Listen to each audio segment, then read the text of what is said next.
Welcome to Suman TV Kannada. ಸ್ವಾಗತ ವೀಕ್ಷಕರೇ. ಇವತ್ತು ನಾವು ಚಿಕ್ಕಬಳ್ಳಾಪುರ ಜಿಲ್ಲಾ ಕಾಂಗ್ರೆಸ್ ರಾಜಕೀಯದಲ್ಲಿ ಸಾಕಷ್ಟು ದಿನಗಳಿಂದ ಚರ್ಚೆಯಾಗ್ತಿರುವ ಒಂದು ವಿಷಯದ ಬಗ್ಗೆ ಮಾತನಾಡೋಣ. ಇದು ಕೇವಲ ಇಬ್ಬರು ನಾಯಕರ ವೈಯಕ್ತಿಕ ಭಿನ್ನಾಭಿಪ್ರಾಯದ ಕಥೆಯಲ್ಲ. ಮುಂದಿನ ರಾಜಕೀಯದ ಮೇಲೆ ಪರಿಣಾಮ ಬೀರುವ ಸಾಧ್ಯತೆ ಇರುವ ಬೆಳವಣಿಗೆಗಳ ಕುರಿತು ಚರ್ಚೆಯಾಗ್ತಿರುವ ವಿಷಯ. ಈ ವಿಡಿಯೋದಲ್ಲಿ ಹೇಳಲಾಗ್ತಿರುವ ಕೆಲವು ಅಂಶಗಳು ಸಾರ್ವಜನಿಕ ವಲಯದಲ್ಲಿ ನಡೆಯುತ್ತಿರುವ ರಾಜಕೀಯ ಚರ್ಚೆಗಳು, ಸ್ಥಳೀಯ ನಾಯಕರ ಅಭಿಪ್ರಾಯಗಳು ಹಾಗೂ ರಾಜಕೀಯ ವಿಶ್ಲೇಷಣೆಗಳ ಆಧಾರಿತವಾಗಿವೆ. ಹಾಗಾದರೆ ಬನ್ನಿ ಈ ವಿಶೇಷ ವರದಿಯನ್ನು ಆರಂಭಿಸೋಣ. ಚಿಂತಾಮಣಿ ಶಾಸಕ ಎಂಸಿ ಸುಧಾಕರ್ ಹಾಗೂ ಶಿಡ್ಲಘಟ್ಟ ಕಾಂಗ್ರೆಸ್ ಮುಖಂಡ ರಾಜೀವ್ ಗೌಡ ಅವರ ನಡುವೆ ರಾಜಕೀಯ ಅಂತರ ಯಾಕೆ ಬಂದಿದೆ? ಇಬ್ಬರೂ ಕಾಂಗ್ರೆಸ್ ಪಕ್ಷದವರೇ ಆಗಿದ್ರೂ ಯಾಕೆ ಒಂದೇ ವೇದಿಕೆಯಲ್ಲಿ ಕಾಣಿಸಿಕೊಳ್ಳುವುದು ಕಡಿಮೆಯಾಗಿದೆ? ಇದರ ಹಿಂದೆ ಏನಿರಬಹುದು ಎಂಬ ಪ್ರಶ್ನೆ ಹಲವು ದಿನಗಳಿಂದ ಕೇಳಿ ಬರ್ತಿದೆ. ಮೊದಲಿಗೆ ಎಂಸಿ ಸುಧಾಕರ್ ಅವರ ಬಗ್ಗೆ ಮಾತನಾಡೋಣ. ಚಿಕ್ಕಬಳ್ಳಾಪುರ ಜಿಲ್ಲೆಯ ಕಾಂಗ್ರೆಸ್ ರಾಜಕೀಯದಲ್ಲಿ ಹಲವು ವರ್ಷಗಳಿಂದ ಸಕ್ರಿಯವಾಗಿರುವ ನಾಯಕ. ತಮ್ಮದೇ ಆದ ಬೆಂಬಲಿಗರ ಬಳಗವನ್ನು ಹೊಂದಿದ್ದಾರೆ.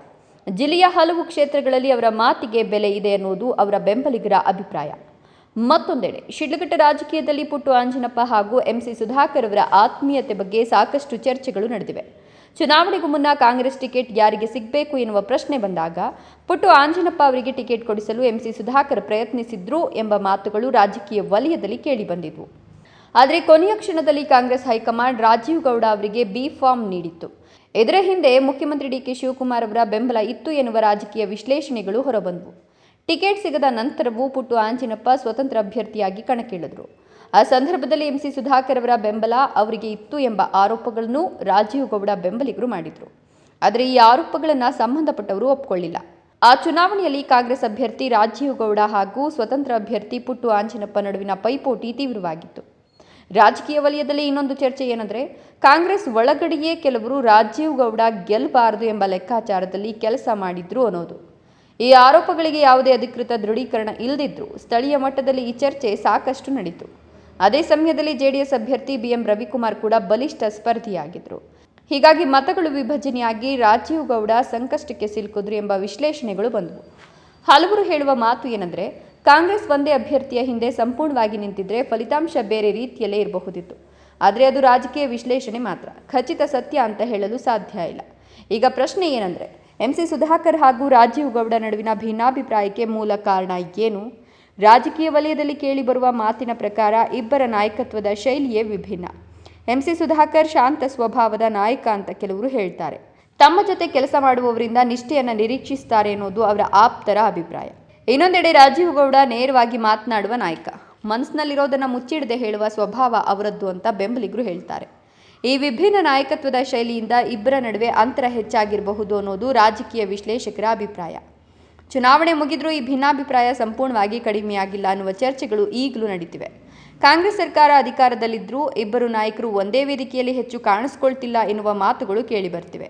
ಅಷ್ಟೇ ಅಲ್ಲ, ಕೆಲವು ದಿನಗಳಿಂದ ಚಿಕ್ಕಬಳ್ಳಾಪುರದಲ್ಲಿ ಕಾಂಗ್ರೆಸ್ ಸಭೆಯಲ್ಲೂ ಇವರಿಬ್ಬರು ಕಾರ್ಯಕರ್ತರ ನಡುವೆ ಘರ್ಷಣೆಯಾಗಿತ್ತು. ಇದೀಗ ಮತ್ತೊಂದು ರಾಜಕೀಯ ಚರ್ಚೆ ಆರಂಭವಾಗಿದೆ. ಎಂಸಿ ಸುಧಾಕರ್ ಹಾಗೂ ಡಿಕೆ ಶಿವಕುಮಾರ್ ನಡುವೆ ಮೊದಲಿನಷ್ಟು ಆತ್ಮೀಯತೆ ಇಲ್ಲವೇ ಎಂಬ ಪ್ರಶ್ನೆ ಕೆಲವು ರಾಜಕೀಯ ವಲಯಗಳಲ್ಲಿ ಕೇಳಿಬರ್ತಿದೆ. ಇದಕ್ಕೂ ಯಾವುದೇ ಅಧಿಕೃತ ಸ್ಪಷ್ಟನೆ ಇಲ್ಲ. ಆದರೆ ಸಚಿವ ಸಂಪುಟ ವಿಸ್ತರಣೆಯ ಸಂದರ್ಭದಲ್ಲಿ ಎಂಸಿ ಸುಧಾಕರ್ ಅವರಿಗೆ ಅವಕಾಶ ಸಿಗದ ಹಿನ್ನೆಲೆ ಈ ರೀತಿಯ ಚರ್ಚೆಗಳು ಮತ್ತಷ್ಟು ಜೋರಾಗಿವೆ. ಇದರ ಜೊತೆಗೆ ಕಾಂಗ್ರೆಸ್ ಪಕ್ಷದೊಳಗೆ ಎರಡು ಪ್ರಭಾವಿ ಗುಂಪುಗಳು ರೂಪುಗೊಳ್ತಿವೆಯೇ ಎಂಬ ಪ್ರಶ್ನೆಯೂ ಕೇಳಿಬರ್ತಿದೆ. ಒಂದು ಕಡೆ ಎಂಸಿ ಸುಧಾಕರ್, ಪುಟ್ಟು ಆಂಜನಪ್ಪ ಹಾಗೂ ಗೌರಿಬಿದನೂರು ಶಾಸಕ ಪುಟ್ಟಸ್ವಾಮಿ ಗೌಡ ಅವರ ಹೆಸರುಗಳು ಕೇಳಿಬರ್ತಿವೆ. ಮತ್ತೊಂದು ಕಡೆ ಎಸ್ಎನ್ ಸುಬ್ಬಾರೆಡ್ಡಿ, ಪ್ರದೀಪ್ ಈಶ್ವರ್, ಶಿವಶಂಕರ್ ರೆಡ್ಡಿ ಮತ್ತು ರಾಜೀವ್ ಗೌಡ ಅವರ ಹೆಸರುಗಳು ರಾಜಕೀಯ ಚರ್ಚೆಯಲ್ಲಿ ಉಲ್ಲೇಖವಾಗ್ತಿವೆ. ಇದು ಅಧಿಕೃತ ಪಕ್ಷದ ನಿಲುವಲ್ಲ, ರಾಜಕೀಯ ವಲಯದಲ್ಲಿ ನಡೆಯುತ್ತಿರುವ ಚರ್ಚೆಗಳಷ್ಟೇ ಅನ್ನೋದನ್ನು ಇಲ್ಲಿ ಸ್ಪಷ್ಟಪಡಿಸಬೇಕು. ಮುಂದಿನ ವಿಧಾನಸಭಾ ಚುನಾವಣೆಯ ವೇಳೆಗೆ ಈ ಭಿನ್ನಾಭಿಪ್ರಾಯಗಳು ಬಗೆಹರಿಯುತ್ತವೆಯೇ ಅಥವಾ ಇನ್ನಷ್ಟು ತೀವ್ರವಾಗ್ತದೆಯೇ? ಕಾಂಗ್ರೆಸ್ ಹೈಕಮಾಂಡ್ ಎಲ್ಲ ನಾಯಕರನ್ನು ಒಂದೇ ವೇದಿಕೆಗೆ ತರಲು ಯಶಸ್ವಿಯಾಗ್ತದೆಯೇ ಅಥವಾ ಒಳಜಗಳವೇ ವಿರೋಧ ಪಕ್ಷಗಳಿಗೆ ಲಾಭ ಆಗ್ತದೆಯೇ? ಈ ಎಲ್ಲ ಪ್ರಶ್ನೆಗಳಿಗೆ ಉತ್ತರ ಸಿಗಬೇಕಾದ್ರೆ ಇನ್ನೂ ಸ್ವಲ್ಪ ಕಾಲ ಕಾಯಲೇಬೇಕು. ರಾಜಕೀಯದಲ್ಲಿ ಯಾರು ಶಾಶ್ವತ ಮಿತ್ರರಲ್ಲ, ಯಾರು ಶಾಶ್ವತ ಶತ್ರುಗಳೂ ಅಲ್ಲ. ಪರಿಸ್ಥಿತಿಗನುಗುಣವಾಗಿ ಸಮೀಕರಣಗಳು ಬದಲಾಗ್ತಲೇ ಇರ್ತವೆ. ಇಂದಿನ ವಿರೋಧಿಗಳು ನಾಳೆಯ ಮಿತ್ರರಾಗಬಹುದು, ಇಂದಿನ ಮಿತ್ರರು ನಾಳೆ ಬೇರೆ ದಾರಿಯಲ್ಲಿ ಸಾಗಬಹುದು. ಅದೇ ರಾಜಕೀಯದ ಸ್ವಭಾವ. ಈ ವಿಷಯದ ಬಗ್ಗೆ ನಿಮ್ಮ ಅಭಿಪ್ರಾಯ ಏನು? MC ಸುಧಾಕರ್ ಅವರ ನಿಲುವನ್ನು ನೀವು ಬೆಂಬಲಿಸ್ತೀರಾ ಅಥವಾ ರಾಜೀವ್ ಗೌಡ ಅವರ ರಾಜಕೀಯವೇ ಸರಿ ಅಂತ ನಿಮ್ಗೆ ಅನಿಸ್ತದೆಯಾ? ನಿಮ್ಮ ಅಭಿಪ್ರಾಯವನ್ನು ಕಮೆಂಟ್ ಮೂಲಕ ತಿಳಿಸಿ. ವಿಡಿಯೋ ಇಷ್ಟ ಆದರೆ ಲೈಕ್ ಮಾಡಿ, ನಿಮ್ಮ ಸ್ನೇಹಿತರೊಂದಿಗೆ ಹಂಚಿಕೊಳ್ಳಿ ಹಾಗೂ ಸುಮನ್ ಟಿವಿ ಕನ್ನಡವನ್ನು ಸಬ್ಸ್ಕ್ರೈಬ್ ಮಾಡಿ. ಮುಂದಿನ ವಿಶೇಷ ರಾಜಕೀಯ ವಿಶ್ಲೇಷಣೆಯಲ್ಲಿ ಮತ್ತೆ ಭೇಟಿಯಾಗೋಣ. ಧನ್ಯವಾದಗಳು.